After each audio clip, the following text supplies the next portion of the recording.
The marble floors of the Valentino estate gleamed like frozen tears under the afternoon sun, and I was on my knees scrubbing them for the third time that week. My hands were raw, red and cracked from the industrial cleaners Mrs. Caruso insisted we use, nothing but perfection for Mr. Valentino's home.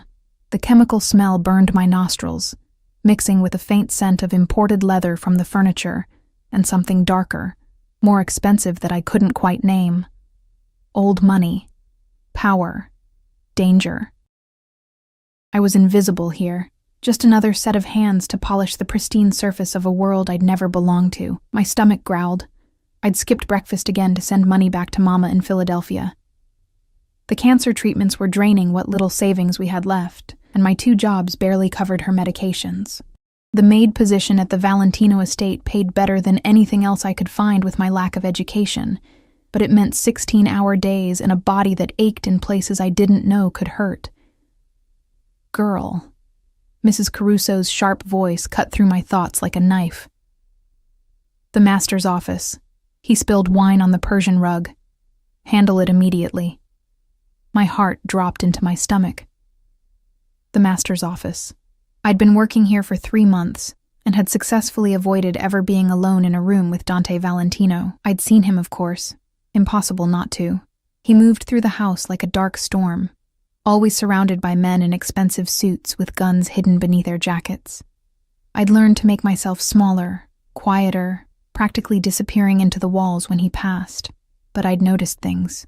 The way everyone's voice dropped to whispers when he entered a room. How even Mrs. Caruso, who ruled the household staff with an iron fist, became deferential and nervous in his presence. The late-night meetings in his study where raised voices and the sound of something heavy hitting the floor made me work faster, scrub harder, pray I'd never be noticed. Now, girl, before it sets. I gathered my supplies with shaking hands and made my way through the labyrinth of hallways. The house was a fortress disguised as a mansion. I'd counted at least 12 security cameras in the areas I was allowed to clean.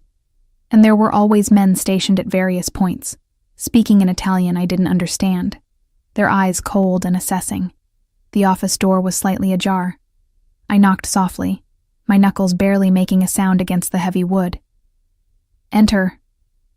His voice was like smoke, dark, smooth, and somehow suffocating. I pushed the door open, keeping my eyes down, and immediately smelled it.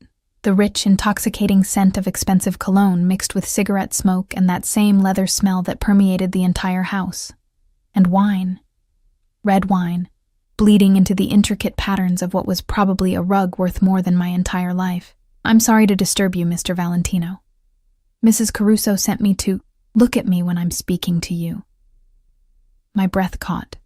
Slowly, I raised my eyes from the stained rug to the man sitting behind the massive mahogany desk. Dante Valentino was younger than I'd expected for someone who commanded such fear. Maybe 32, 33 at most. His dark hair was perfectly styled, his jaw sharp enough to cut glass, and his eyes. God. His eyes were the color of aged whiskey, burning with an intensity that made my skin prickle with awareness. He wore a white shirt with the sleeves rolled up, revealing forearms marked with ink I couldn't quite make out from this distance. He was beautiful in the way a loaded gun was beautiful, undeniably attractive and absolutely lethal. What's your name? He leaned back in his chair, those whiskey eyes studying me with an attention that made me want to bolt from the room. Aria, sir. Aria Mitchell. How long have you been working in my house, Aria Mitchell? 3 months, sir. My voice came out barely above a whisper. I clutched the cleaning supplies tighter, as if they could somehow protect me. 3 months. He repeated it slowly, tasting each syllable. And I'm only noticing you now. That's interesting. Something in his tone made my pulse quicken with a fear I couldn't name.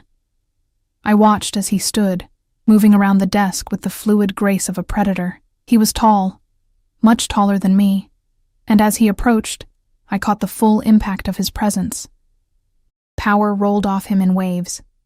This was a man who gave orders that people died following. This was a man who owned everything he surveyed, including, apparently, me for the duration of my employment. The rug, sir. Tell me, Arya. Why do you work 2 jobs? He stopped just a few feet away, close enough that I could see the fine lines around his eyes, the small scar near his left eyebrow. My mouth went dry. How do you... I know everything that happens in my house. Everything about everyone who enters it. He tilted his head slightly, studying me like I was a puzzle he intended to solve. Your mother is sick.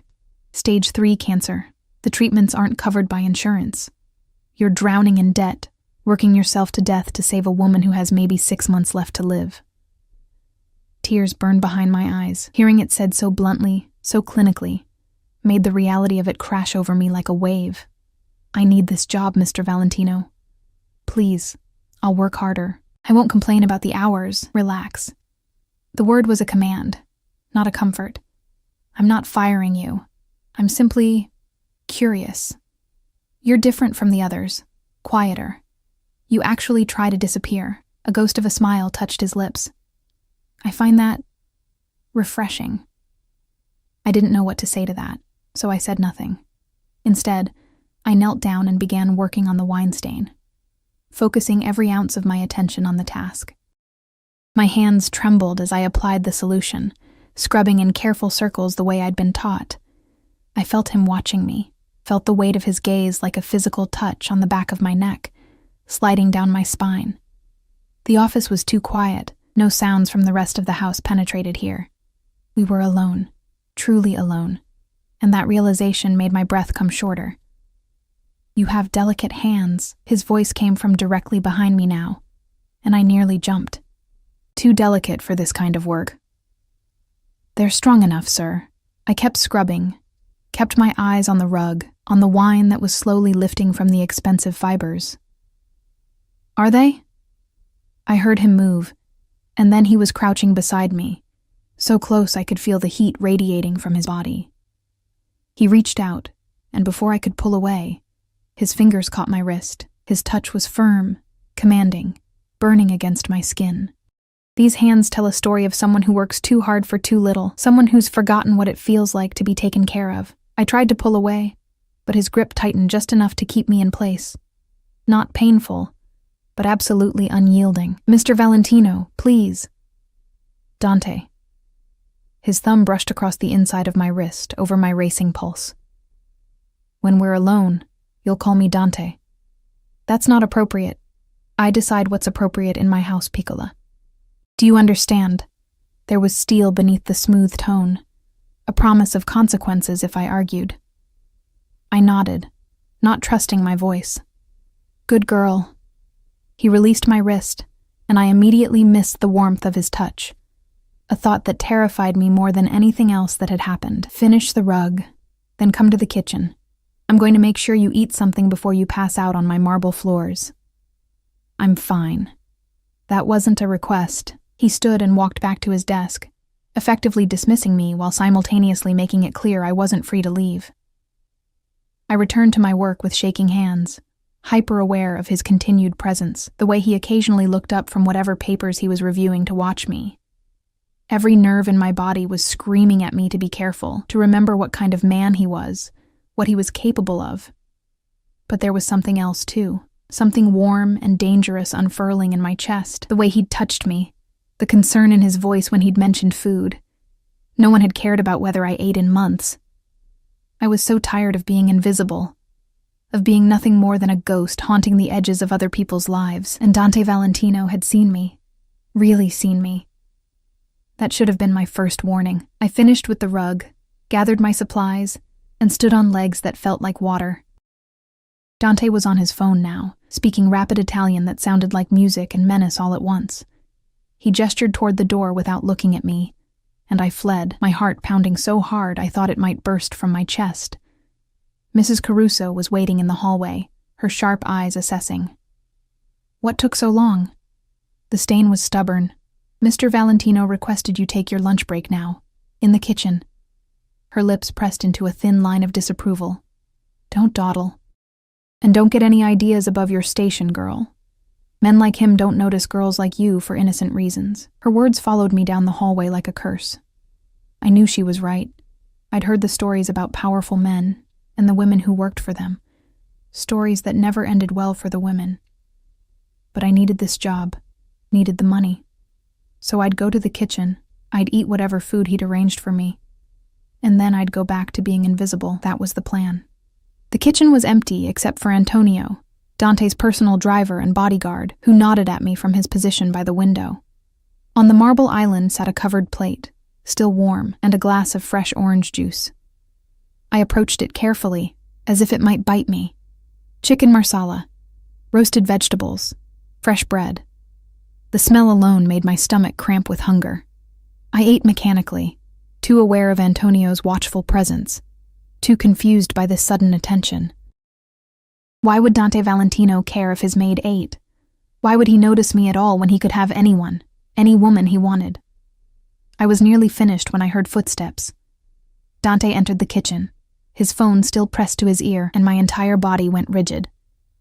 He ended the call, slipped the phone into his pocket, and leaned against the counter across from me. Better?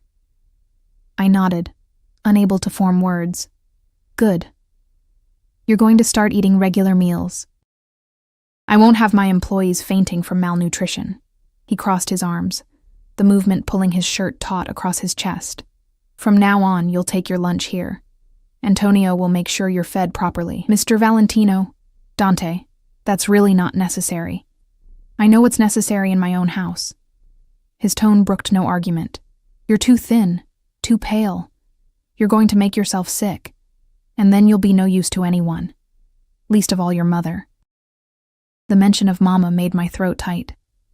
I can take care of myself, can you? He pushed off the counter and crossed to me in 3 long strides. Before I could react, his hand was beneath my chin, tilting my face up to his. His touch was surprisingly gentle. But there was possession in it too, ownership. When was the last time someone took care of you, Piccola? When was the last time you let yourself be vulnerable enough to need someone? I don't need... Everyone needs someone. His thumb brushed across my lower lip, and electricity shot through my entire body. The question is whether you're brave enough to accept help when it's offered. I should have pulled away, should have remembered my place, remembered the danger, but I was so tired, so alone, and the way he was looking at me, like I mattered, like I was something precious rather than disposable. It was intoxicating. Why are you being kind to me? The words escaped before I could stop them.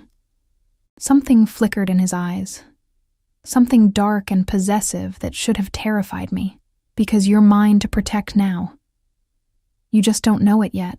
Before I could process that statement, before I could ask what he meant, his phone rang. He answered it in Italian, his expression hardening, and just like that, the moment was broken. He stepped back, already focused on whatever crisis required his attention, and I was dismissed with a gesture. I practically ran from the kitchen, my mind reeling, mine to protect.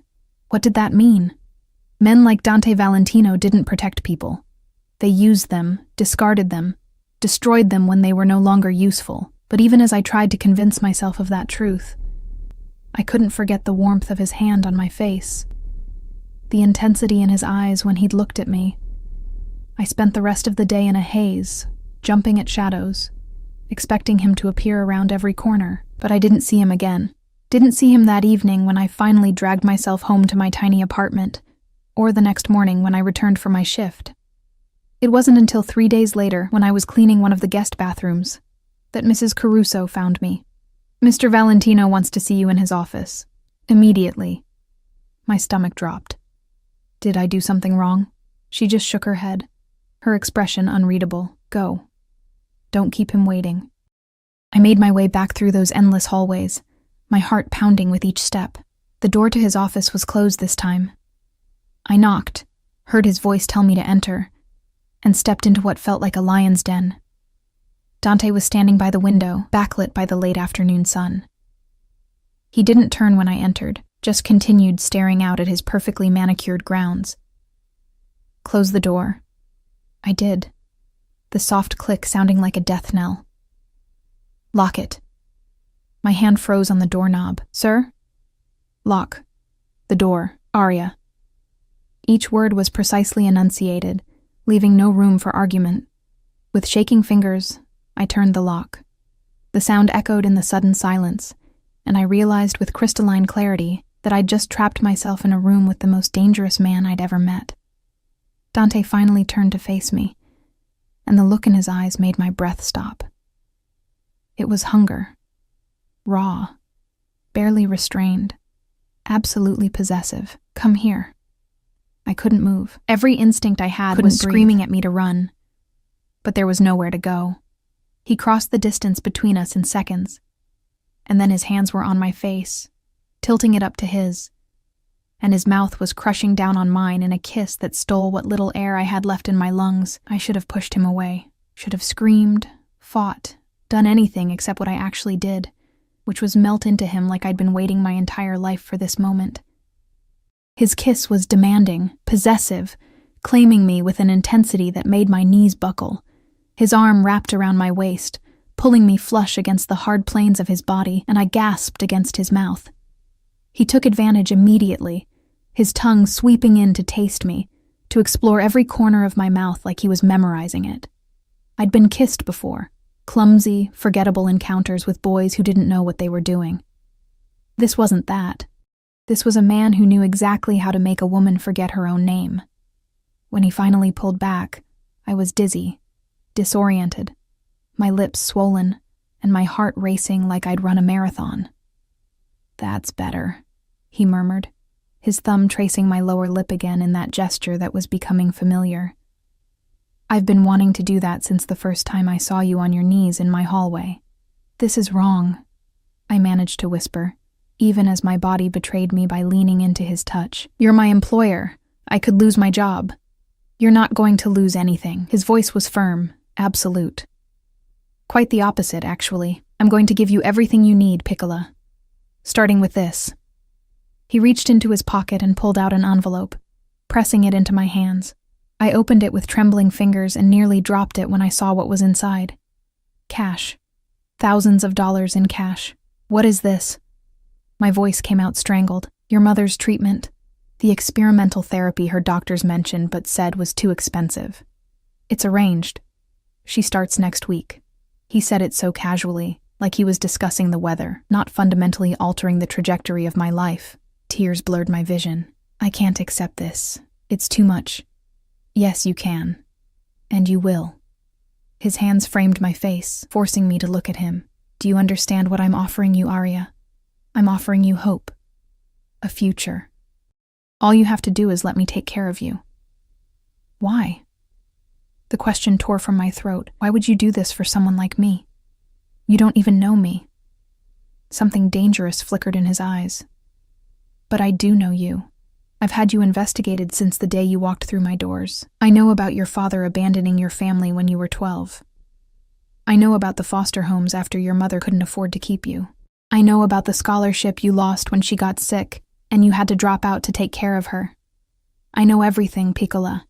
Every scar, every struggle, every moment of pain that made you into the woman standing in front of me. The invasion of my privacy should have outraged me. Instead, all I felt was a strange sense of relief. He knew the worst parts of me, the broken pieces, and he was still here, still looking at me like I was something valuable. "That's insane," I breathed. "You barely know me, and you're offering to pay for my mother's treatment? What do you want in return?" His smile was slow, predatory. "You're intelligent enough to know that nothing in life is free, especially not from men like me." His thumb brushed across my cheekbone, leaving fire in its wake. "I want you, Arya, in my bed, in my life. Mine in every way that matters." The room tilted. "You want me to be your... what? Your mistress?" No, the word was sharp, definitive. "A mistress is temporary, disposable. What I want from you is far more permanent." He leaned in, his lips brushing the shell of my ear, and I felt his words more than heard them. "I want you to belong to me, completely. Your body, your time, your loyalty. In exchange, I'll give you everything. Your mother will have the best care money can buy. You'll never have to scrub another floor or wear yourself down to nothing trying to survive. You'll live here, with me, and you'll want for nothing." My mind was spinning. This couldn't be real. Men like Dante Valentino didn't make offers like this to women like me. This is crazy. You could have anyone, models, actresses, women from your world. I don't want them. His voice turned hard, possessive. I want you. I've wanted you since I saw you making yourself small in my hallways, trying so desperately to be invisible. Do you know how rare that is? Everyone wants something from me. Everyone sees the power, the money, the fear I command. But you? He pulled back to look at me, his whiskey eyes burning. You just wanted to survive. You didn't scheme or manipulate or throw yourself at me. You were real. And I'm going to keep you. I need time to think. No. His hand slid to the back of my neck, holding me in place. Your mother starts treatment next week. That gives you until Sunday to decide. Either you accept my offer and move into the East Wing by Monday morning, or you walk away and I never bother you again. But understand this, Arya. If you walk away from everything. The treatment, the money, this. He kissed me again, slower this time, but no less devastating. All of it disappears. It was an ultimatum dressed up as a choice. Accept his terms, or watch my mother die knowing I could have saved her. That's not fair, I whispered against his lips. Life rarely is, Piccola, but I'm offering you a way out, a way to save her and yourself. All you have to do is trust me, trust him. Trust a mafia boss who dealt in violence and crime, who was offering me a golden cage in exchange for my freedom. It was insane, reckless, dangerous. But when I thought about Mama, about her wasting away in that hospital bed, about the way she smiled even though I knew she was in agony, when I thought about having the power to save her, what choice did I really have? I need guarantees, I heard myself say. I need to know she'll be taken care of no matter what happens between us. Pride flashed in his eyes. Smart girl. Yes, I'll have my lawyers draw up a contract. Your mother's treatment will continue regardless of our arrangement. You have my word. The word of a criminal? The words escaped before I could stop them, and I immediately regretted them when I saw his expression darken. But instead of anger, he laughed. A low, dangerous sound that made my stomach clench. Yes, exactly that. And in my world, Arya, my word is more binding than any legal document. When I make a promise, people know I keep it. When I make a threat, they know I follow through. Remember that. He released me and moved back to his desk, pulling out his phone. Antonio will take you home. Pack whatever you want to keep. Monday morning you move in. We'll go shopping for anything else you need. Wait, Monday, but I haven't even decided. Yes, you have. He looked up at me, and there was absolute certainty in his gaze. You decided the moment you asked for guarantees instead of telling me to go to hell. You're mine now, Piccola. You just need the weekend to accept it. I stood there, frozen, as he made a call in rapid Italian. Within minutes, Antonio appeared at the door, his expression carefully neutral as Dante instructed him to drive me home. I was ushered out in a daze, my mind unable to fully process what had just happened. The ride to my apartment was silent. Antonio didn't speak, didn't ask questions, just drove with the calm efficiency of someone who'd seen stranger things. When we pulled up outside my building, a rundown complex in a neighborhood Dante's car probably cost more than, I finally found my voice. Does he do this often? Make offers like this to his employees? Antonio's eyes met mine in the rearview mirror.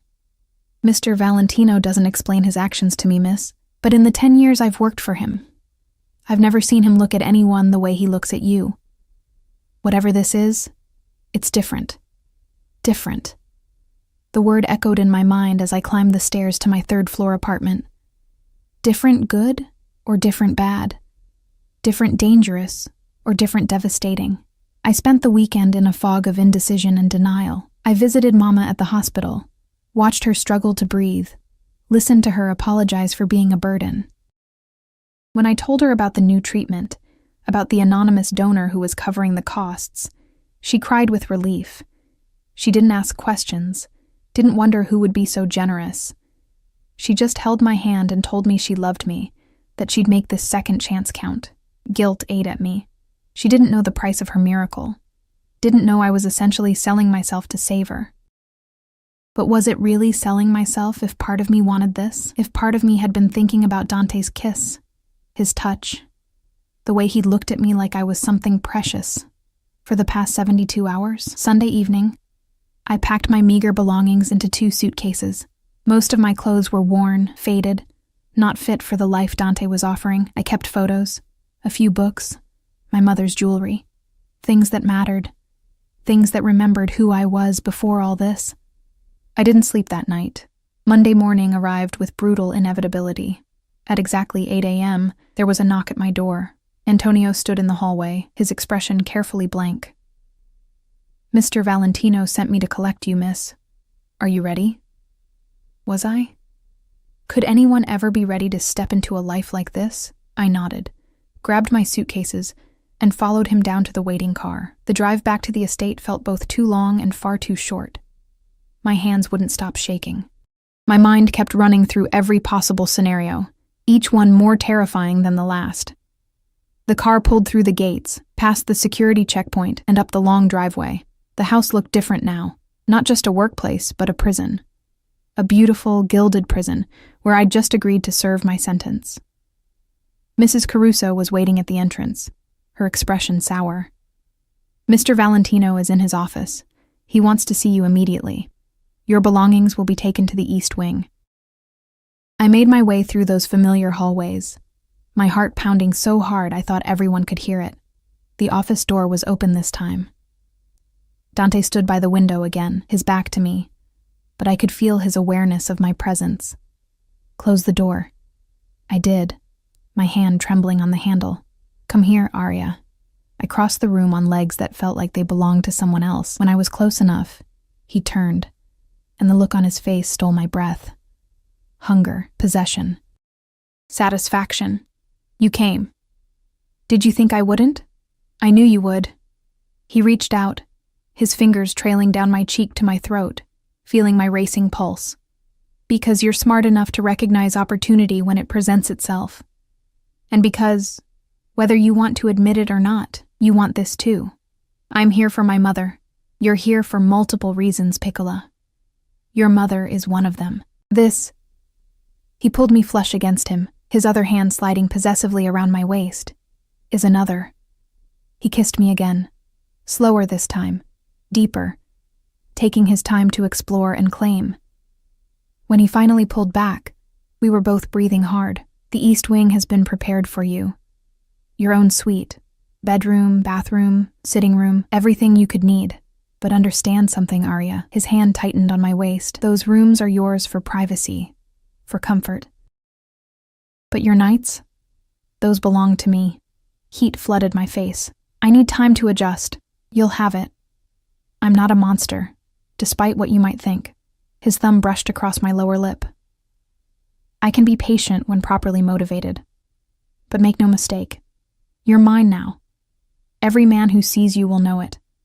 Every woman who looks at you will understand that you're under my protection.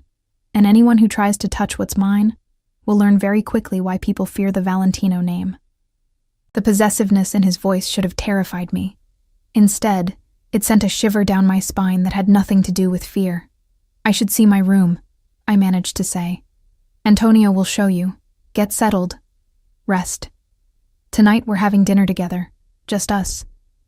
I want to know everything about you that my investigators couldn't find." He released me, stepping back, and I immediately missed his warmth. "And Arya? Welcome home." Home. The word echoed mockingly as Antonio led me through more hallways to the East Wing. The suite he showed me was larger than my entire apartment had been. The bedroom alone could fit 3 of my old rooms. Everything was pristine, elegant, expensive, a cage lined with silk and gold. My suitcases looked pathetic sitting in the middle of all that luxury. "Mr. Valentino arranged for a stylist to come tomorrow," Antonio said from the doorway. "She'll help you with a new wardrobe. If you need anything before then, just pick up the phone. Extension 1 reaches the kitchen. Extension 2 reaches security. Extension 3 reaches Mr. Valentino directly." He left me alone in my beautiful prison, and I sank onto the edge of the enormous bed, wondering what I'd just agreed to. The hours until dinner passed in a strange blur of anxiety and surreal acceptance. I explored my new suite like a prisoner examining her cell. The bathroom with its marble countertops and rain shower that could fit 4 people. The walk-in closet that was currently empty except for my pathetic collection of worn clothes. The sitting room with floor-to-ceiling windows overlooking manicured gardens that probably cost more to maintain than most people's mortgages. At 6 o'clock, there was a soft knock. A young woman I didn't recognize stood in the hallway holding a garment bag and a makeup case. "Miss Mitchell, I'm Sophia. Mr. Valentino asked me to help you prepare for dinner." Of course he did, because apparently I couldn't even dress myself anymore without his intervention. But I let her in because I genuinely had nothing appropriate to wear, and because refusing felt like a battle not worth fighting on my first day. Sophia was efficient and kind, chattering about nothing important while she worked. The dress she pulled from the bag was simple, but elegant, deep emerald silk that hugged my curves and fell to just above my knees. She did my makeup with a light hand, curled my hair into soft waves, and stood back with a satisfied smile. "Beautiful. Mr. Valentino will be very pleased." I stared at my reflection and barely recognized myself. I looked like someone who belonged in this world. Like someone who could stand beside a man like Dante without looking ridiculous. The illusion was almost convincing. Sophia led me through the house to a private dining room I'd never cleaned before. Soft lighting, an intimate table set for two, and Dante standing by the window in a black suit that probably cost more than a year of my old salary. He turned when I entered, and the raw appreciation in his eyes made my breath catch. "Bellissima," he murmured, crossing to me and taking my hand. He brought it to his lips, his eyes never leaving mine. "The dress is perfect on you. It's beautiful. Thank you." The words felt strange in my mouth, thanking him for dressing me like a doll. He pulled out my chair, waited until I was seated, then took his own seat across from me. Within moments, staff appeared with wine, and the first course, some kind of soup that smelled incredible, and probably had a name I couldn't pronounce. "Tell me about your mother," Dante said, swirling his wineglass. "What was she like before she got sick?" The question surprised me. I'd expected him to talk about his rules, his expectations, the parameters of our arrangement. Instead, he wanted to know about Mama. "Strong," I said softly, my fingers tracing the stem of my own wineglass. "She worked 3 jobs after my father left. Made sure I had everything I needed even when she had nothing for herself. She used to sing while she cooked, old Italian songs her grandmother taught her. The apartment always smelled like garlic and tomatoes and love." Something flickered in Dante's expression. "Italian?"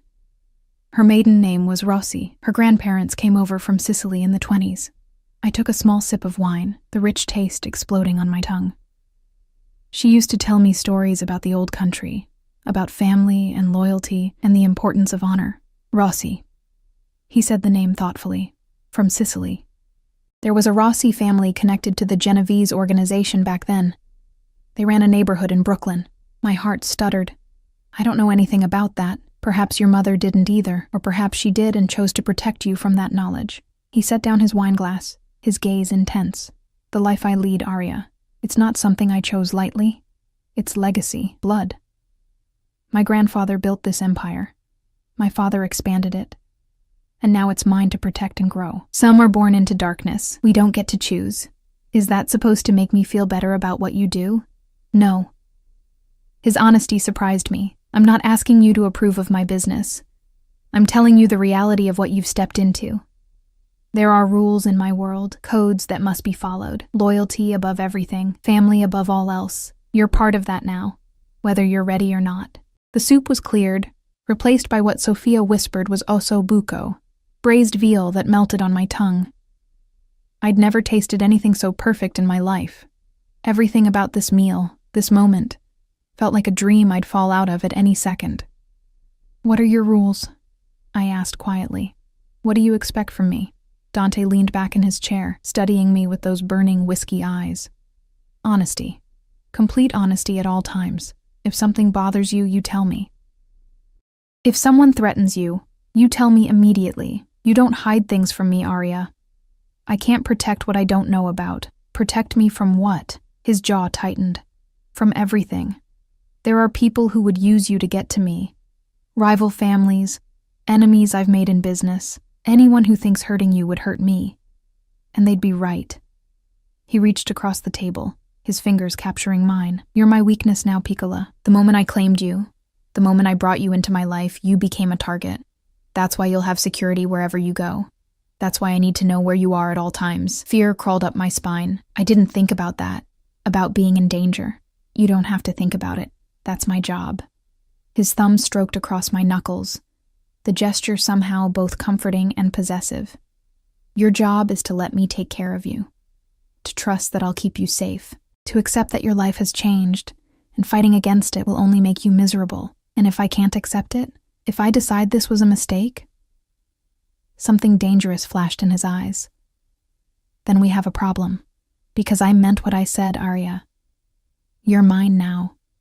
I don't give back what belongs to me. The words should have enraged me, should have sent me running from the room. But there was something in his tone, in the fierce protectiveness underlying the possessiveness, that made me stay in my seat. I'm not property, I said quietly. No, you're not. He brought my hand to his lips again, pressing a kiss to my palm that sent shivers through my entire body. You're far more valuable than property. You're mine in the way that matters, the way that makes me want to destroy anyone who looks at you wrong, the way that makes me rearrange my entire world to keep you safe and happy. I don't own you, Piccola. I claim you. There's a difference. Dinner continued with him asking me questions about my life, my dreams, the things I'd wanted before circumstances stole my choices. He listened with an intensity that made me feel like every word mattered, like I was the only person in his universe that moment. It was intoxicating and terrifying in equal measure. When the meal finally ended, he stood and offered me his hand. Walk with me. We moved through the house to a private terrace I'd never seen before. The night air was cool, carrying the scent of jasmine from the gardens below. City lights twinkled in the distance, a reminder of the world beyond these walls, the world I'd left behind. Dante stood behind me, his hands settling on my waist, his chest warm against my back. What are you thinking? That my life was simple yesterday. Hard, but simple. Now everything is complicated. Life worth living usually is. His lips brushed against my temple. But you're not alone in navigating it anymore. You have me. I turned in his arms, looking up at his face in the moonlight. Why me, Dante? Really? There has to be more to it than just wanting someone who didn't chase you. His expression shifted, becoming almost vulnerable. My mother died when I was 15. Cancer, like yours. My father remarried within a year. A woman from another family, a strategic alliance. She was beautiful, ambitious, everything a mafia wife should be. His jaw clenched. She was also cold, calculated. Every smile, every touch, every word was designed to manipulate and climb the social ladder. When my father died 5 years ago, she didn't even pretend to grieve. She just started plotting how to maintain her position. Understanding dawned, and I reminded you of your real mother. No. He cupped my face in his hands. You reminded me that real people still exist, that not everything is about power and position. When I watched you work yourself to exhaustion for someone you love, when I saw you try to disappear rather than scheme for attention, I saw something authentic, something I wanted to possess before this world corrupted it. That's not romantic, Dante. That's controlling. Yes, he agreed simply. It is. I never claimed to be a good man, Arya. I'm possessive, controlling, and violent when necessary, but I'm honest about what I am, and what I am is someone who will burn the world down to keep you safe. He kissed me then, deep and claiming, his hands sliding into my hair. I melted into him despite every warning bell ringing in my head. His kiss was drugging, addictive, making me forget why this was dangerous. When we finally broke apart, both breathing hard, he rested his forehead against mine. Come to bed with me. My heart stuttered. Dante. Just to sleep, he clarified, though the hunger in his eyes suggested he wanted far more. I want to hold you, to feel you beside me. Nothing more until you're ready. It was probably a terrible idea. But I was exhausted from the emotional whiplash of the day, and the thought of spending the night alone in that huge empty bed in my suite felt unbearable. Okay, I whispered. Satisfaction gleamed in his eyes. He took my hand and led me through the house to the master suite, a space that was somehow both masculine and elegant, dominated by a massive bed that looked like it belonged in a palace. He handed me one of his shirts to sleep in, turned his back while I changed, then pulled me into bed beside him. His arms came around me immediately, pulling my back flush against his chest. I could feel every hard plane of his body, the steady beat of his heart, the way his breathing gradually synchronized with mine. "Sleep, Piccola," he murmured against my hair. "You're safe here. Always safe with me." And despite everything, despite the insanity of my situation, the danger lurking at the edges of this new life, the absolute control he was exerting over my existence, I believed him. That should have been my second warning. I woke to sun streaming through unfamiliar windows and an empty bed. Panic seized me for a moment before I heard water running in the bathroom. Dante emerged moments later, wearing only a towel slung low on his hips, water droplets trailing down his chest, and the intricate tattoos I could now see clearly. The ink told stories, a family crest over his heart, names I didn't recognize on his ribs, religious imagery mixed with symbols that probably meant something in his world. He was beautiful and terrifying and absolutely deadly. His eyes met mine, and a slow smile curved his lips. "Good morning, Bellissima. How did you sleep?" "Better than I expected," I admitted, sitting up and pulling the sheets higher. His shirt had ridden up during the night, exposing far too much leg. "Good." He moved to his closet, dropping the towel without shame, and I quickly looked away, heat flooding my face. His low chuckle told me he'd noticed. "A stylist will be here in an hour. Antonio will stay with you the entire time. Don't leave the house without telling me first. I need to visit my mother at the hospital. Already arranged. You'll go this afternoon. Antonio and Marco will accompany you." He emerged fully dressed, looking every inch the powerful crime boss. "The hospital has been informed that your mother is under my protection. She'll receive the best care available. No one will bother her or you." He crossed to the bed, leaned down, and kissed me thoroughly. "I have business to attend to today, but tonight we're having dinner with some associates. You'll meet them, smile, and let them see that you're mine. Understand?" I nodded, not trusting my voice. "Good girl."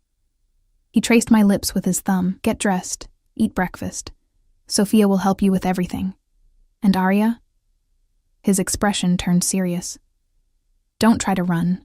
Don't test me. I've been patient because you're adjusting, but my patience has limits." Then he was gone, leaving me alone in his room with the scent of his cologne and the memory of his kiss burning on my lips. The day passed in a whirlwind of activity. The stylist, Elena, brought what seemed like an entire boutique's worth of clothes. She measured me, assessed my coloring, and filled the empty closet with outfits I'd never have chosen for myself. Elegant dresses, designer jeans, silk blouses, even lingerie that made me blush just looking at it. "Mr. Valentino has excellent taste," she said approvingly as I modeled yet another dress. "He wants you to have the best of everything." That afternoon, Antonio drove me to the hospital with Marco, another stoic bodyguard, following in a second car. The hospital staff treated me completely differently now, with deference bordering on fear. They led me to a private room where Mama was resting, looking better than I'd seen her in months. "Arya." Her face lit up. "Sweetheart, they moved me to this beautiful room, and the doctor said I start the new treatment tomorrow. They're so optimistic. They think it might really work." I held her hand, fighting back tears. "I'm so glad, Mama. Tell me about your donor. Who is this angel who's saving my life?" I couldn't tell her the truth, couldn't explain that I'd essentially sold myself to save her, so I lied, weaving a story about a charitable foundation, an anonymous benefactor who helped families in need. She believed me because she wanted to, because accepting a miracle was easier than questioning its source. When I finally left, guilt sat heavy in my chest, but seeing the hope in her eyes made it worth it. Whatever price I had to pay, she would live. That's all that mattered. Back at the estate, Sophia helped me prepare for dinner. The dress Elena had chosen was stunning, black silk that clung to my curves, elegant but understated. My hair was styled in an updo, my makeup flawless. When I descended the stairs, Dante was waiting in the foyer, surrounded by his men. He looked up, and the expression on his face made my stomach flip. He dismissed the others with a gesture and crossed to me, his eyes burning. "You're going to make every man in that room jealous, and every woman envious. His hand settled possessively on my lower back. Perfect. The restaurant was clearly mafia-owned. No other patrons, security everywhere, private room in the back. Dante led me in with his hand never leaving my back, marking me as his for everyone to see. 5 men sat around the table, their women beside them. All eyes turned to us as we entered, assessing, calculating. I felt like a specimen under a microscope. "Gentlemen," Dante said smoothly, "this is Aria, my woman. Anyone who disrespects her answers to me personally." The message was clear. The men nodded, their expressions carefully neutral. Their women looked at me with varying degrees of curiosity and pity. They knew what I was, what I'd become. Another possession of a powerful man, another pretty face that would eventually be replaced.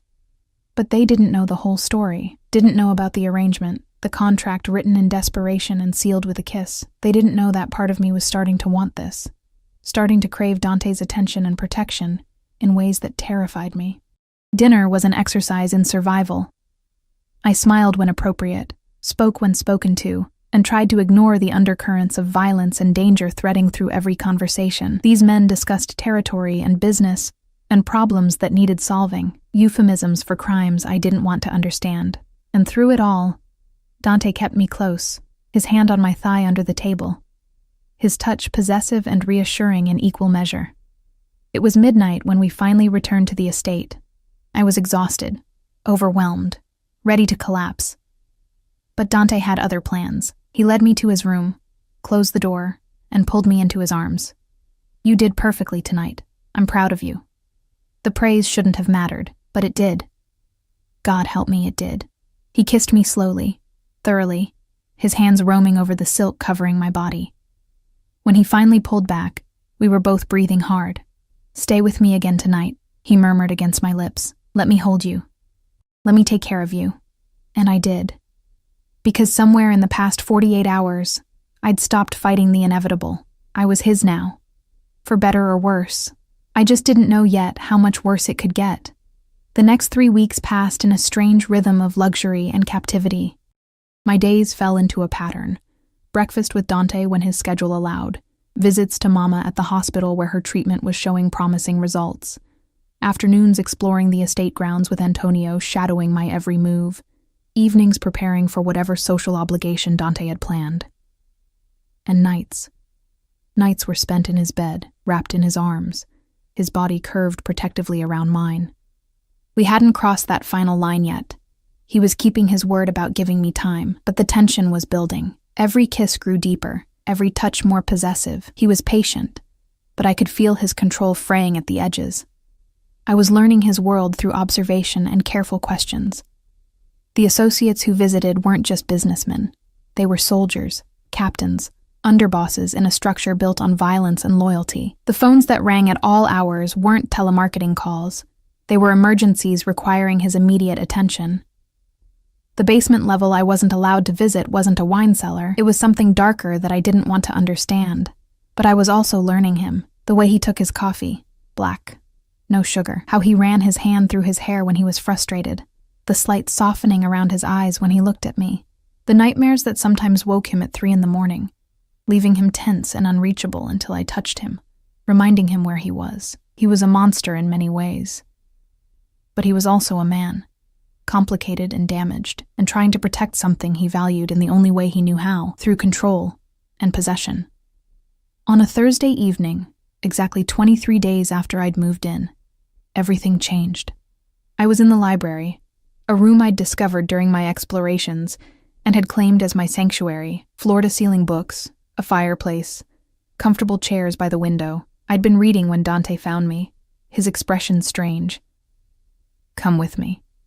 There's something I need to show you." He led me through the house to his office, then to a door I'd never noticed before, hidden behind a false bookshelf. It opened to reveal stairs descending into darkness. "Dante, what?" "Trust me."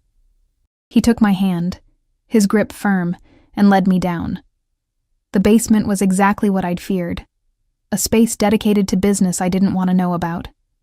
But he walked me past the closed doors, past the room where I could hear muffled voices, to a smaller space at the end of the hallway. Inside was a man tied to a chair, bloodied and broken. I gasped, instinctively moving back. But Dante held me firm. Look at him, Arya. Really look. I forced myself to focus past the blood and bruises. Recognition hit me like a physical blow. That's Jake, from the hospital. He worked in billing. Yes. Dante's voice was cold, controlled. He's also the man who's been stealing from the charity fund that pays for your mother's treatment. The man who was planning to falsify records and claim she'd exceeded her coverage limit. The man who would have killed her by denying her medication. Horror washed over me. What? Tell her, Dante commanded the man. Tell her what you were planning. Jake's voice came out broken, defeated. I needed the money. Gambling debts. I was going to cut her treatment, make it look legitimate. I'm sorry. I'm so sorry. I felt sick. This man would have murdered my mother through paperwork and bureaucracy, all for money to feed his addiction. Dante's hand tightened on mine. This is my world, Arya. This is what I do. I protect what's mine, and I eliminate threats before they can cause harm. You need to understand that. You need to see it. What are you going to do to him? My voice came out barely above a whisper. What do you want me to do to him? Dante turned me to face him, his eyes searching mine. He nearly killed your mother. He betrayed the trust of everyone in that hospital. What would justice look like for a man like this? It was a test. I knew it was a test. He was seeing if I could handle his reality, if I could accept the violence that underscored everything he was. I don't want to watch anyone die, I said quietly, but I don't want him near my mother ever again. I don't want him to have the power to hurt anyone else.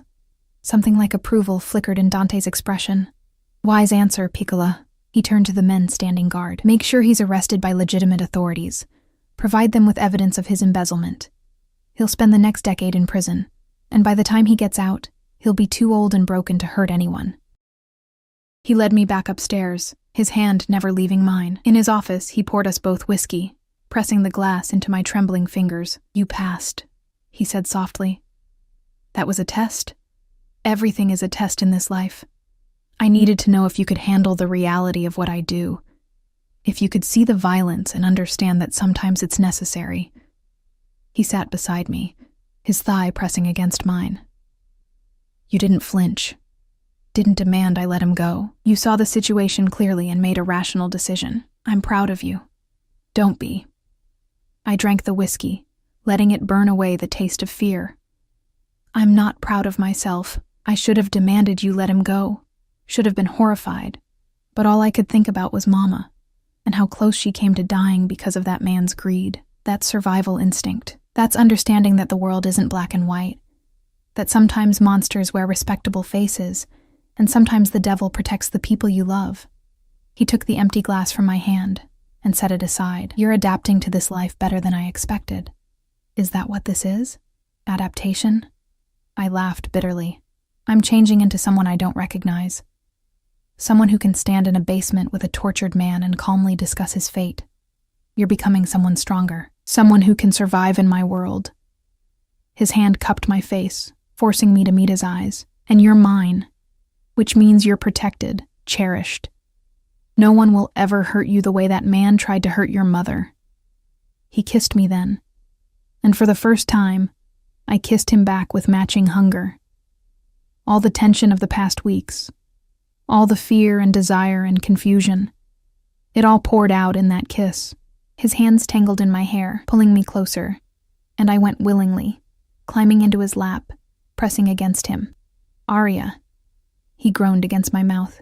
If you don't stop now, I won't be able to. Then don't stop. The words left my mouth before I could think better of them. I don't want you to stop. His eyes blazed. Are you sure? Because once we cross this line, there's no going back. You'll be mine in every way. I'm already yours, I whispered, and realized it was true. Somewhere between the threats and the protection, between the fear and the desire, I'd fallen into this, into him. I stopped fighting it a week ago, maybe longer. I don't know when it happened, but it did. He stood with me in his arms, carrying me through the house to his bedroom. He set me down gently, his hands shaking slightly as he reached for the zipper of my dress. I'll be gentle, he promised. "I'll take care of you." And he was. He undressed me slowly, reverently, like I was something precious. His kisses were soft, exploratory, mapping every inch of skin he revealed. When he finally laid me back on his bed, I felt treasured rather than possessed. Making love to Dante was nothing like I'd imagined. It was intense, overwhelming, a claiming that went deeper than physical. He watched my face the entire time, gauging my reactions, adjusting his movements to my responses. When I fell apart in his arms, his name on my lips, he followed moments later, burying his face in my neck and holding me like he'd never let go. Afterwards, wrapped in his arms with my head on his chest, I felt the magnitude of what had just happened settle over me like a weight. "No regrets," he murmured, as if reading my mind. "This was inevitable from the moment you walked into my life. So sure of yourself. About this?" "Yes." His hand stroked through my hair. "You're mine now, Arya." "Completely mine. And I'm never letting you go." The possessiveness should have bothered me. But lying there in the aftermath, feeling safe and cherished and wanted, I couldn't bring myself to care. I fell asleep in his arms, more content than I'd been in years. I woke to an empty bed and the sound of angry voices downstairs. Pulling on one of Dante's shirts, I crept to the door and listened. Italian, rapid, furious Italian, punctuated by what sounded like furniture hitting walls. Something was wrong. Very wrong. I found Sophia in the hallway, her face pale. "Miss Arya, you should stay in your room." "What's happening?" "There's been an incident with one of the families. Mr. Valentino is handling it." Before I could ask more, Dante appeared at the top of the stairs, his expression thunderous. Blood spattered his shirt. Not his blood, I realized with sick certainty. His eyes found mine, and something in his expression made my stomach drop. "Arya, my office. Now." I followed him on shaking legs. Inside, he closed the door and turned to face me, his control visibly fraying. "There's been a complication. The Baldini family has declared vendetta against me. Some business disagreement that escalated." He ran a hand through his hair. "They've made threats against anyone close to me. Which means you're in danger." "What kind of danger?"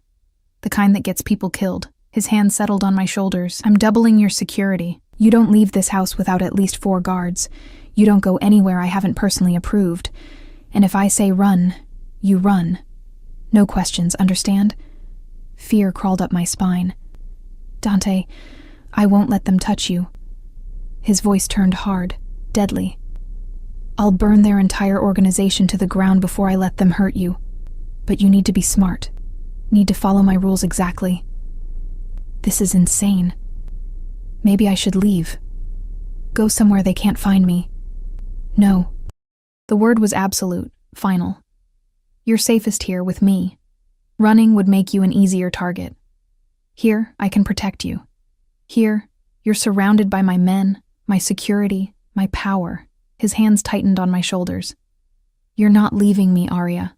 Not now, not ever." The next week was a nightmare of paranoia and tension. Armed guards patrolled the grounds constantly. Every delivery was searched. I wasn't allowed outside at all. Dante barely slept, spending his nights on phone calls and in meetings, orchestrating whatever moves were necessary to end the threat. And then, 8 days after the vendetta began, Dante came to find me in the library. His expression was strange, satisfied, but also troubled. "It's over. The Baldini family has agreed to terms. The vendetta is lifted." Relief flooded through me. Thank God. What changed? I gave them something they wanted more than my blood. He sat beside me, taking my hand. "But there's something else. Something you need to know." The way he said it made my stomach clench with dread. "What?" "You're pregnant." The world tilted. "What?" "That's impossible. We've only been together for 3 weeks. I know exactly how long it's been." His hand settled on my stomach, possessive and gentle. "I had the doctor run tests when you complained about feeling nauseous yesterday. The results came back an hour ago. I couldn't breathe. Couldn't think. Pregnant. I was pregnant with Dante Valentino's child. This changes everything," he continued, his voice soft but absolute. You're not just mine now, Arya. You're carrying my heir, my child. That makes you family in the truest sense. That makes you untouchable.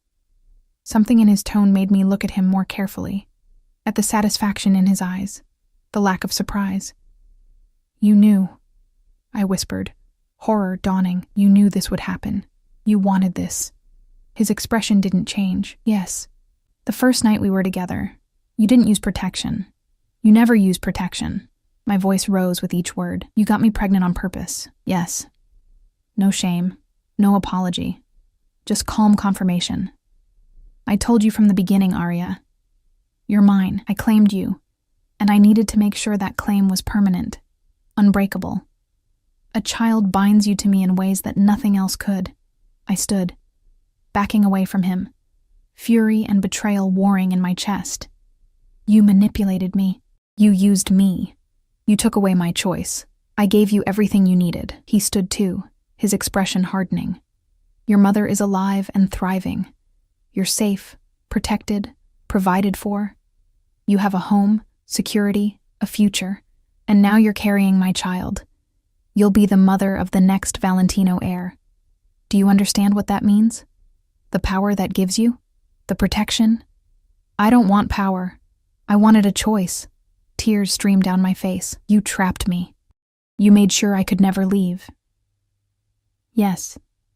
He closed the distance between us, his hands framing my face, forcing me to look at him. Because I love you, Arya. I fell in love with you the moment I saw you trying to disappear in my hallways, and I knew I'd do whatever it took to keep you. Including this. That's not love. That's obsession. Possession. In my world, they're the same thing. His thumbs brushed away my tears. I'm not going to apologize for ensuring you'd never leave, for binding you to me permanently. You're mine, Piccola. Mine forever. And our child will cement that bond in ways that terrify you right now, but that you'll eventually understand. I hate you. The words were bitter on my tongue. No, you don't. You're angry, yes. Betrayed, absolutely. But you don't hate me. If you did, you wouldn't be crying. You'd be plotting. His lips brushed against my forehead. You'll forgive me eventually.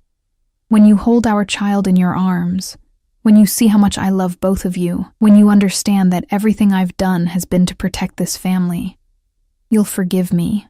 I wanted to keep fighting, wanted to scream and rage, and make him understand the magnitude of what he'd done. But what was the point? He was right about one thing. I was trapped. Pregnant with his child, living in his house, surrounded by his men. There was no escape from this gilded cage he'd built around me. I need time, I managed to say. Time to process this. Time alone. Of course. He released me, stepping back. But understand something, Arya. Time won't change the reality. You're pregnant with my child. You're mine. Those are facts that no amount of anger will alter.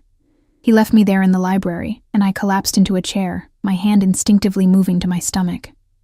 There was a life growing inside me, a child. Dante's child. The child I hadn't chosen but that I already knew. With terrible certainty, I would love fiercely, because that's who I was. Someone who loved deeply, who protected fiercely, who sacrificed everything for family.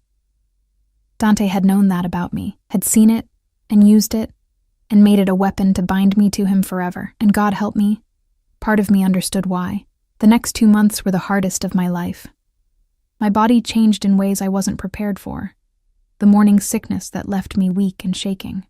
The exhaustion that made simple tasks feel impossible. The emotional upheaval that had me crying over commercials and snapping at anyone who looked at me wrong. But through it all, Dante was there. Constant, patient, overwhelmingly present.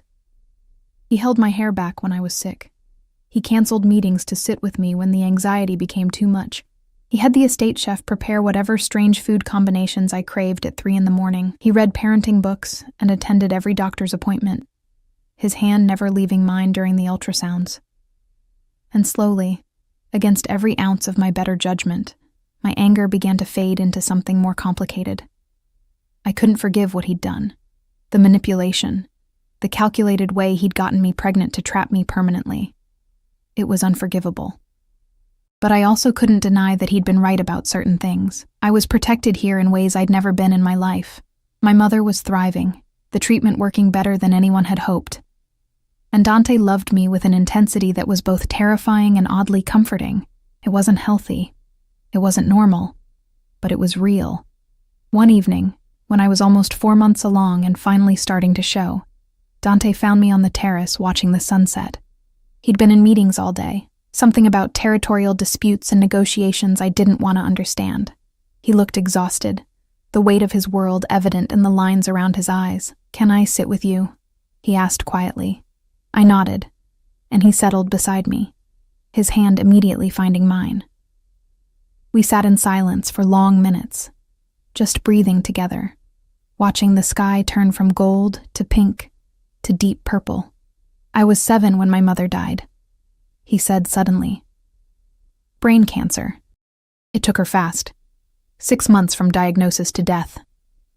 My father was destroyed by it. He loved her in a way that made him vulnerable, and that vulnerability nearly cost him everything. Other families saw his grief as weakness. They moved against him, tried to take what was his, while he was too broken to fight back." I squeezed his hand, not speaking, just listening. He survived, but it changed him, made him hard, cold. When he remarried, it was strategic. No love, no emotion, just power and alliance. He taught me that love was a liability, that caring about anyone made you weak. Dante's jaw clenched. I believed him for years, built walls around myself, refused to let anyone matter. And then you walked into my house trying so hard to be invisible, and you shattered every wall I'd spent 20 years building. Dante, let me finish. His voice was rough with emotion. I knew I was falling for you. I knew it was dangerous, but I couldn't stop myself. And when I realized you might leave once your mother was stable, once you didn't need my money anymore, the thought of losing you made me desperate, made me do something unforgivable. He turned to face me, his eyes intense. "I got you pregnant on purpose because I couldn't bear the thought of you leaving. I knew it was wrong. I knew it was manipulative, but I also knew that I couldn't survive in a world where you weren't mine. So I made sure you couldn't leave, and I'm not sorry for that, Arya. I'm sorry for hurting you. I'm sorry for taking away your choice. But I'm not sorry for ensuring you'd stay." Tears blurred my vision. "You should be sorry. You should regret it." "I know. A better man would." His hand moved to my stomach, settling over the small bump. "But I'm not a better man. I'm a selfish bastard who saw something beautiful and claimed it before anyone else could. And now we're here, with a child growing inside you, binding us together forever." I covered his hand with mine, feeling the flutter of movement beneath our palms. Our baby. The child we'd created, wanted or not. "I should hate you," I whispered. "But you don't." It wasn't a question. "No, I don't." The admission felt like defeat and liberation all at once. "I'm angry, I'm hurt, but I don't hate you. I think I might love you, which makes me as twisted as you are." His sharp intake of breath told me he hadn't expected that. "Say it again." "I love you." The words came easier the second time. "I love you even though you're controlling and possessive, and you manipulated me in the worst possible way. I love you even though you're a criminal who does terrible things. I love you because you see me, really see me, and you've never asked me to be anything other than exactly who I am." He kissed me then, deep and claiming and somehow gentle all at once. When he pulled back, there were tears in his eyes. "I love you more than I've ever loved anything in my life," he said roughly. "More than power, more than family legacy, more than my own survival. You and our child. You're everything now, and I will destroy anyone who tries to take you from me. I know." And I did. I understood him now in ways I hadn't before. Understood that his love was possessive because he'd lost everyone he'd ever cared about. That his need to control came from a deep terror of being vulnerable. That his manipulation was wrong, but born from desperation rather than cruelty. It didn't excuse what he'd done, but it helped me understand it. "I need you to promise me something," I said quietly. "Anything. No more manipulation, no more taking away my choices. If we're going to do this, raise a child together, build a life, I need to know you'll be honest with me. even when the truth is ugly. He was quiet for a long moment. I can promise I'll try, but I can't promise I won't be overprotective. Can't promise I won't make decisions I think are best for you and our child without consulting you first. It's who I am, Arya. Control is how I keep the people I love safe. Then I'll promise to call you out when you go too far, to fight back when you need fighting, to remind you that I'm your partner, not your possession. I met his eyes steadily, because that's who I am. Someone who doesn't back down even when it's terrifying. A slow smile curved his lips. We're going to fight constantly. Probably. It's going to be messy and complicated. Almost certainly. But it's going to be real. He pulled me close, his hand protective over our child. No games, no pretending, just us, figuring this out together. Together, I agreed. The months that followed were indeed messy and complicated. We fought about everything, his overprotectiveness, my stubborn independence, how to prepare for the baby, what kind of life we wanted for our child. But we also laughed together, planned together, fell deeper in love in the spaces between the arguments. Mama's health continued to improve. By my 6th month of pregnancy, she was in remission, strong enough to visit the estate and meet the man who'd saved her life. She took one look at Dante, saw the way he touched me, the possessive gentleness in his eyes, and she understood immediately what our arrangement had been. You did this for me, she said quietly when we were alone. Gave yourself to him to save me. It's more complicated than that now, I admitted. I love him, Mama, even knowing what he is, what he's done. I love him. She took my hand, her eyes sad, but understanding. Love isn't always clean and simple, sweetheart. Sometimes it's messy and complicated and comes from the most unexpected places. The question isn't whether this is the right love or the wrong love. The question is whether it makes you happy. It does, I realized. In strange, twisted ways. It makes me incredibly happy. Then that's all that matters. My water broke on a Tuesday evening while Dante was in a meeting with his underbosses. I'd been reading in bed when the first contraction hit, sharp and unmistakable. Sophia called Dante immediately, and within minutes the house erupted into organized chaos. Dante burst into the bedroom, his face pale. Is it time? Are you okay? Should I call the doctor again? Do we need Dante? I grabbed his hand, squeezing hard. Breathe, we have time. Just stay with me. He did. Through 14 hours of labor, he never left my side. He held my hand when the contractions became unbearable. He whispered encouragement in Italian when I was too exhausted to push. He cried when our daughter finally entered the world, tiny and perfect and screaming with indignation. She's beautiful, he breathed, watching as the nurses cleaned her. She's perfect. Arya, she's ours, I finished, my voice hoarse. She's ours. They placed her in my arms moments later, and I fell completely in love. She had Dante's dark hair and my nose, and when she opened her eyes, they were the exact shade of whiskey that haunted my dreams. Isabella, Dante said softly, his fingers stroking her tiny cheek. Her name is Isabella Marie, after both our mothers. I looked at him, surprised. You want to name her after my mother? She saved your life by bringing you into this world. It's only right we honor her. His expression was tender in a way I'd rarely seen. Besides, family is everything. And your mother is family now. Isabella Marie Valentino, our daughter. The physical proof of the complicated, messy, absolutely real love between a mafia boss and the maid who'd stolen his heart. The weeks after her birth were exhausting and perfect. Dante was surprisingly hands-on for someone who'd grown up in his world. He changed diapers, did 3 a.m. feedings, rocked Isabella to sleep while singing Italian lullabies his mother had sung to him. He was gentle with her in ways he'd never been gentle with anything else in his life, and he was even more possessive of both of us. Security doubled. I wasn't allowed to leave the grounds without an entire team of guards. Anyone who wanted to see Isabella had to be cleared through multiple levels of approval. It was suffocating and overwhelming, and exactly what I'd expected, but it was also love. Twisted. Controlling. Absolutely consuming love. One night, when Isabella was 6 weeks old and finally sleeping through the night, I found Dante standing by her crib just watching her sleep. The moonlight streaming through the window illuminated his face. highlighting the softness there, the vulnerability he only showed in moments like this. "What are you thinking?" I asked softly from the doorway. He didn't turn, just kept watching our daughter, that I'd burn the entire world down to keep her safe, that anyone who ever tries to hurt her will learn exactly what happens when you threaten what belongs to Dante Valentino. "She's not property, Dante, neither am I." "No." He finally looked at me, and the love in his eyes stole my breath. "You're not property. You're my heart, my soul, my reason for breathing. You're the woman who taught me that love doesn't have to be weakness, that protecting the people you care about can make you stronger rather than vulnerable." He crossed to me, pulling me into his arms. "I got you pregnant on purpose because I was terrified of losing you. And I'd do it again, Arya.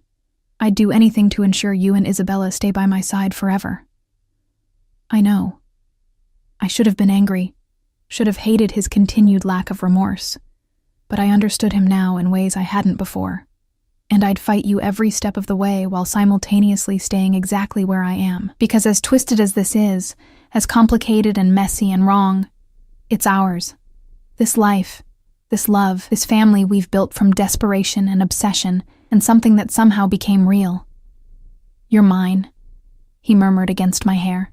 "And you're mine," I replied. "Forever, forever," he agreed. 2 years later, Isabella took her first steps in the gardens while Dante and I watched, both of us anxious and proud in equal measure. Mama was there too, healthy and vibrant, laughing as Isabella stumbled and got back up with determination that reminded me of her father. "She has your stubbornness," Dante observed. "And your arrogance," I countered. He grinned, pulling me close. "She's going to be unstoppable." I looked around at the life I'd built, this strange, complicated, unconventional life that had started with desperation and manipulation, but had somehow transformed into something that felt like home. The estate that had once felt like a prison now felt like a sanctuary. The man who'd trapped me had become my partner. The future I'd thought was stolen had bloomed into something I never could have imagined. Was it perfect? No. Did we still fight about his controlling nature and my stubborn independence? Constantly. Were there moments when I looked at how this all began and felt the echo of that initial betrayal? Sometimes. But as I watched Dante scoop Isabella into his arms, saw the pure love and joy on his face, felt the warmth of family surrounding us, I knew I wouldn't change it, not the manipulation that brought us together, not the pregnancy that trapped me, not even the fear and anger I'd felt in those early months, because all of it had led to this, to Isabella's laughter ringing through the gardens, to Mama's remission and happiness, to a love that was messy and complicated and absolutely real. Dante had told me once that he'd gotten me pregnant on purpose, that I was his forever. At the time, it had felt like a curse, a trap I'd never escape. Now, with his arm around my waist, and our daughter in his arms, and our whole messy, beautiful life stretching out before us, it felt like the most twisted kind of blessing. I was his, he was mine, and forever didn't seem nearly long enough.